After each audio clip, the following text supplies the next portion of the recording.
Howdy, my name is Greg Aitchison, and this is all about me. What you're about to see is a sort of video synopsis of my life and relationship with God. I've created it for three main reasons. First, I think it's important for a teacher to share his life with his students. Looking back at all my years as a student, from grade school to grad school, I feel like I learned the most from teachers who opened up to their students and led us into a part of their lives. If nothing else, it was a reminder that my teachers were human just like me. Second, I want you to know how God has worked in my life and led me to being your religion teacher today. I feel beyond blessed to have the vocations of being a husband, father, and teacher, and I'm amazed at how God has brought me to where I am today. And third, I want you to know how much God loves you and wants to write a great story with your life. Following Christ is a wonderful adventure. Never easy, but always worth it. It's my prayer that a testimony like mine will glorify the Lord and draw you close to the author of all hope and joy. My story begins on May 26, 1982, in Davenport, Iowa. On this day, I was born into my wonderful, loving family, which consisted of my dad, mom, older sister Jill, older brother Eric, and trusty dog Snooky. I don't remember much from these days, but my parents always say I was a really happy, laid-back kid. My family lived less than a block away from St. Paul the Apostle Catholic Parish and School, where we went to church and I attended kindergarten through 8th grade. I was a pretty typical kid. I took school seriously, but not too seriously. I loved playing and watching sports. And even though I came from a Catholic family, went to Catholic school, and had mostly Catholic friends, I didn't really have a personal relationship with Jesus at this point in my life. After 9 years at St. Paul's, I headed off to the local Catholic high school, Assumption. At Assumption, I played football my freshman year, tennis my sophomore through senior years, and went out for hockey and cross country my senior year as well. My family continued to be really fun and supportive, and I was blessed to make a great group of friends that I could always be myself around. During my freshman year of high school, a friend's older brother dragged me along to a group called Fellowship of Christian Athletes, otherwise known as FCA. At the time, I could care less about the Jesus stuff, but the free food, cute girls, and emphasis on sports kept me coming back to the weekly meetings. Along the way, I somehow managed to sign up for a weekend FCA retreat a few hours away from home. This retreat absolutely changed my life. When I got home, I began to take my faith more seriously, even going out and buying a brand new Bible, which I began to read and highlight every night before bed. Soon after this retreat, the youth minister from my parish invited me to get involved with my church's youth group. Gradually, I did, and this too changed my life. Besides experiencing some really powerful retreats, getting involved with service projects, and attending meetings, this youth group brought together an extremely tight group of fun and faith-filled friends that would help me stay close to God throughout my time in high school. For the first time in my life, I felt like my heart was full of the love of Jesus. After high school, I followed in my brother's footsteps and headed off to Iowa State University. When my brother went to ISU, he lived in a fraternity right on campus. Being an impressionable 10-year-old at the time, I remember thinking how cool it was that all these guys lived in a giant house together, where they played football in the front yard, slept on triple-high bunk beds, and had gigantic bins of Lucky Charms and Cookie Crisp that you could eat from any hour of the day. With these memories in mind, I joined Phi Delta Theta fraternity the fall of my freshman year. While there was football, triple-high bunk beds, and all kinds of yummy cereal to be had, I figured out rather quickly that there were some pretty big challenges too. For starters, I lived with 55 other guys, many of whom had two main goals in college: get drunk and get girls. I knew well enough that these two goals wouldn't bring about the kind of happiness I was really looking for, but it was definitely tempting to think that it would. Another challenge that came up my freshman year was figuring out who I was and who I wanted to be. With my parents about 200 miles away and all of my closest friends at different schools, I lost a lot of the encouragement that I used to have to go to church, read the Bible, and be a part of different faith groups. I was, in a very real sense, on my own. And even though my heart had experienced the love of God and the truth of the Catholic faith, my head had a lot of questions that needed answering. Like, do Catholics really believe Jesus is present in the Eucharist? If Jesus started one church, why are there so many different kinds of Christians today? And should I be Catholic simply because I grew up Catholic and went to Catholic school?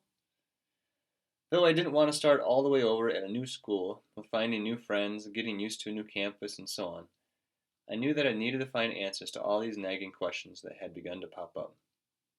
It was then that I decided to transfer to the University of St. Thomas to study theology full time. Like I said, even while questions of theology lingered during this time in my life, my heart was still close to God and excited about sharing the faith. Because of that, I applied for a counselor position at Camp Shalom, an ecumenical Christian camp near Maquoketa, Iowa. I had the joy and privilege of meeting tons of awesome kids, hanging out with crazy, Jesus-loving counselors, and adventuring in the woods of what I still consider a little slice of heaven. A few of my favorite memories from Camp Shalom are staying up late and watching shooting stars from the top of a roof, having mud fights in the bottom of a really deep cave, creating a 60-person whirlpool that got scarily out of control, sleeping in a leaky tent for my entire last summer at camp, and eating barbarian-style meals. No forks, no spoons, no knives, no hands. Just faces. One of my college summers, I took a break from Camp Shalom and joined a group called YouthWorks. I and 3 others were sent to the Mohawk Indian Reservation in upstate New York, where we spent the summer hosting high school youth groups for week-long service-oriented retreats. Besides experiencing the love of God and serving alongside a ton of incredible kids, one gross accomplishment and one almost deadly story stick out to me the most. First, the accomplishment. Because we lived in the back of a church that didn't have showers, I only took 10 showers during my entire time in New York that summer. And most of these showers involved me standing behind the church in my swimming trunks with nothing but a bucket of water and a bottle of shampoo. It was awesome. And a little gross. The almost deadly story goes like this. One day, while painting an elderly lady's house near the Canadian border, my buddy Ryan and I decided to take care of a nest of bees that were bothering the kids. Loaded with cans of bee spray, we attacked the nest like a SWAT team, ducking and diving and rolling around in the grass to avoid the flying enemies. While the mission was a success, I unfortunately got stung twice on the arm. All was fine for a while, until I suddenly felt like I had ants crawling all over my body. Checking my shirt and shorts and seeing no ants anywhere, I walked up to Ryan and asked him if he saw any ants on my back. Ryan looked at me and said, "Dude, what's wrong with your face?" Touching my face, I could feel it swelling up like a balloon. Ryan said I'd better head back to the church for the afternoon and check in with Jody, our team leader. So, after a 10 or so minute drive back to the church, Jody took one look at me and was immediately worried. I told her I'd be fine and just put my feet up until I started feeling better, but Jody insisted that I get in the van and head to the hospital. Being the stubborn guy that I am, I laid on the couch and told her, "No way, Jodes. I'm fine. I'll just rest here for a while. Seriously, it's cool." Jody would have none of it and eventually forced me to get in the van for our trip to the nearest hospital, about a 20-minute drive to a city called Messina. About 10 minutes into our drive, things started getting scary. My breathing got short, and it felt like a rhino was sitting on the top of my chest. When we arrived at the hospital and the nurse at the entrance heard what had happened, she rushed me into the ER. The last thing I remember before passing out was the doctor yelling for help. Later that night, while in my hospital room eating chicken and watching Scooby-Doo, I was told that I'd better thank Jody for getting my stubborn self to the hospital. The doctor said I probably only had 10 minutes or so before I would have been dead. Thank you, Jody. During my junior year, my life got a bit rocky. While I had found some great friends and was involved in a number of Christian groups on campus, I continued to seek out answers to a number of intellectual struggles that I had, such as, is Jesus really who he said he was? Does God even exist? And if Christians follow Jesus, why don't more Christians act like him? Even though I knew it would break my parents' hearts, I stopped receiving Holy Communion and eventually left the Catholic Church altogether. I began checking out all kinds of different Protestant churches around the area. One weekend, I would attend a small Lutheran church. The next weekend, I would attend a non-denominational megachurch, and on it went. After a while of church hopping and not finding satisfying answers to my intellectual questions, I dug a bit deeper and began asking bigger questions of the heart, such as, what's the purpose and meaning of life? And what will ultimately make me happy? The lack of initial answers left my heart aching and broken. I backed away from Christianity and began considering myself an agnostic. I didn't want to believe God existed because most everyone I knew believed God existed. I didn't want to believe Jesus was the way, the truth, and the life because a lot of my friends did. And I didn't want to be Catholic simply because I grew up Catholic and went to Catholic schools. I had to figure things out the right way and believe the truth that I found regardless of how popular or unpopular it was. In Matthew 7:7, Jesus says, "Seek, and you shall find." After about a year of questioning, doubting, and struggling with all the confusion I had swirling in my head and heart, I began to stumble upon some solid answers. The first big breakthrough came when I was on a 3-week mission trip to Honduras. I came across a book called Born Fundamentalist, Born Again Catholic. Reading this book shattered all kinds of misperceptions that I had about Catholicism. From here, I got in touch with the writings and audio talks of Catholic philosopher Peter Kraft, who opened my eyes to the proofs for God's existence and all kinds of other Catholic treasure. In addition to Kraft, I began to dip into the writings of Augustine, Aquinas, Chesterton, and Lewis, to name a few. Every one of them provided missing pieces to the puzzle. During my senior year, a friend invited a few of us to join her in a pilgrimage to Rome and Assisi. The entire experience, including going to Mass with St. John Paul the Great, was the icing on the Catholic cake.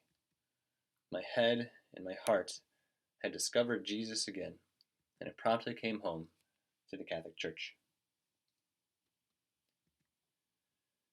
Around this same time, I was dating the girl of my dreams, Katie Kate. She was smart, she was fun, she was beautiful, and most importantly, she led me closer to God. I realized pretty quickly that she was the one I wanted to marry. But then something happened. After becoming Catholic again, I began opening my heart up to whatever God was calling me to in life. Even though I was dating a girl I was hoping to marry someday, I felt God challenge me to consider the priesthood. I pushed back at God and tried to avoid the idea of being a priest, because I would have to give up Kate to do so, but eventually opened my heart to the idea and told God I would do anything for him, even break up with Kate if he so wanted. After much prayer, a lot of heartache, and more than a few tears, I knew what had to be done. On a snowy January day in Brainerd, Minnesota, Kate and I headed out for a walk in the woods. My stomach was in knots and my heart was torn to pieces, but eventually I stopped us and, with tears in my eyes, said, Kate, I love you. And because I love you, I have to go to seminary. I need to see if God wants me to be a priest. Kate, also with tears in her eyes, responded, I understand. I want a guy who loves God more than me anyway. This was not the answer I was looking for. I was secretly hoping she would tell me I was an idiot and talk some sense into me about how we should just get married as soon as possible. But instead, Kate showed me her faithfulness to God above everything else. We stayed close friends throughout the rest of the school year and into the summer, trusting that God's plan was the best plan. In that August, we got together one more time before I was set to head off to seminary. We met at Como Park, and under a giant oak tree, turned our hearts to Mary like we had done so many times before. We cried our way through a rosary, asking God for the strength to do His will above anything else. And when our prayers were done, we said goodbye and cut off all communication with one another. In the fall of 2004, I made my way to Mundelein Seminary, located about 45 minutes north of Chicago. In addition to praying and studying a lot of theology and philosophy, I enjoyed some great fellowship and fun with about 200 or so other guys who were considering the priesthood. Besides the many spiritual and intellectual blessings I encountered, one of the highlights of the year was playing on the championship team of our seminary basketball tournament. During my year of discernment, my heart never had peace with the idea of becoming a priest. It became quite clear that God had different plans for me, and I felt like He was telling me, "Way to go, Greg. You passed the test. I asked you to give up the most important thing in your life, Kate, and you willingly did it out of love for me. Now I'm going to kick you out of seminary and ask you to do two things. One, go find and marry Kate, and two, teach kids about the truth of the Catholic faith and help them be the saints they're called to be."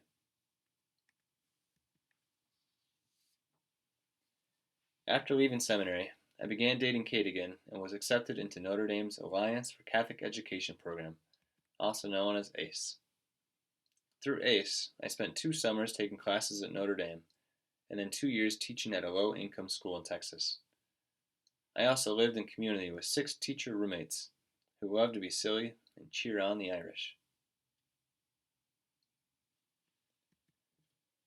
I was assigned to teach at Santa Clara of Assisi Catholic Academy in Dallas, Texas. During my 2 years there, I met a ton of great kids and families, and wound up teaching 5th, 6th, 7th, and 8th grade theology, as well as a little bit of 2nd grade theology, 5th grade social studies, 5th grade science, and 5th grade literacy. Also during this time, I continued to date Kate, albeit long distance. Me at Notre Dame, then Texas, her in Minnesota, and then Colorado. After my 2 years in Texas were up, I began looking for religion teacher jobs in Minnesota so I could live near Kate and some of my closest friends from college. Lucky for me, a surprise opening occurred for a middle school religion teacher at Our Lady of Grace School in Edina, Minnesota. After a quick tour of the school, I was absolutely hooked on OLG. I knew I was where God wanted me to be, and so accepted the job and began teaching there in the fall of 2007. It's been a blast ever since. In the fall of my first year at OLG, I officially proposed to Katie Kate. She said yes, thankfully, and we were married on August 9th, 2008, in Nisswa, Minnesota. In 2010, we were blessed with the birth of our first daughter, Mary. And in 2013, we were blessed again with our second daughter, Piper. Mary loves books, baking with mommy, and playing soccer. Piper loves puppies, wrestling with daddy, and holding babies, and sometimes chickens. Both girls mean the world to me, and I love being their daddy. Lastly, in order to know more about me than just my story, here are a few things I love. First off, I love my family and friends. I'm so blessed.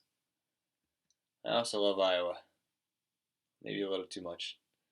I love Sports Center, football, especially cheering on Iowa and Notre Dame. I love climbing trees, Calvin and Hobbes, and the Lord of the Rings. I also love Halloween, the Saints, cookie jar blizzards from Dairy Queen. If you've never had one, you gotta try one. And being silly and adventurous. And lastly, I love golfing, especially with my dad, running, reading and listening to all kinds of Catholic stuff, and teaching others about Jesus and the Catholic faith. Above all, you should know that I'm a sinner trying to be a saint, and therefore in need of as much help as I can get. If you're watching this, please send a prayer my way. I know that I'm praying for you too. All saints, pray for us.